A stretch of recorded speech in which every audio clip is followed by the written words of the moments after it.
A very busy day on the tariff front. Canada's premiers went to the White House this afternoon, but had to wait in line like the rest of us and show their identification.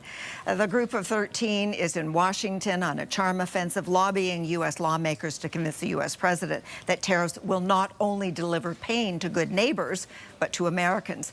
And Canada's finance minister and our ambassador to the U.S. also had a high-level meeting with the U.S. Commerce Secretary. CTV's Judy Trinh is in Washington. And Judy, let's start with the premiers. I know there's only 12 of them there now who had trouble getting into the White House. They're there right now meeting, and there's a lot at stake, isn't there? Absolutely, Sandy. And this meeting came together very last minute. They are only going to get 30 minutes of FaceTime with senior Trump advisors. So we know that they are on this charm offensive, as Premier Wab Kinew has said. The Manitoba Premier said this is about diplomacy. They're not going to talk about retaliation, but they are going to get their message clear across and directly to these senior advisors that are close to Trump.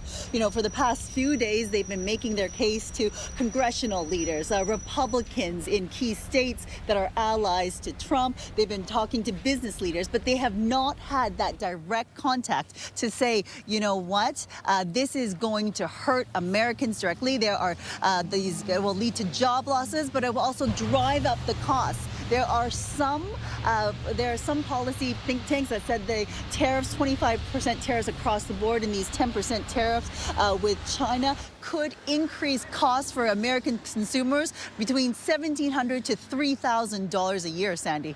Okay, so tell us about that meeting earlier in the day that Dominic LeBlanc had also with the Commerce Secretary. That's pretty crucial. That is. So this meeting took place approximately at 8 a.m. The premiers had a breakfast meeting and they invited Dominic LeBlanc to partake. And what they did at that meeting was they gave Dominic LeBlanc a message to deliver to Howard Lutnick, the Commerce Secretary. And one of those messages was, let's get some clarity.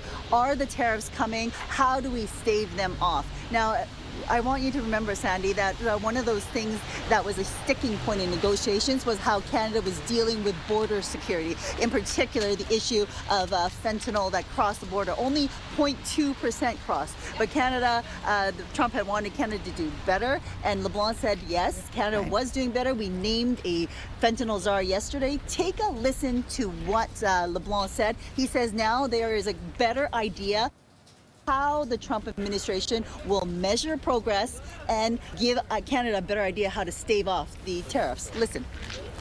We now have, I think, a good understanding of their process markers over the next number of weeks. And they were very clear that Canada very much has their attention, and they want to work with us to structure an economic deal that's in the interest of both countries. You know, so what time frame is Canada working with? Well, in regards to that 30-day pause, that deadline is March 4th. So we have a couple more weeks to basically make the case. And this, as the Trump administration is elevating and escalating its tariff war against us, because they've also threatened tariffs on steel and aluminum. Sandy. Okay, Judy, thank you so much for this.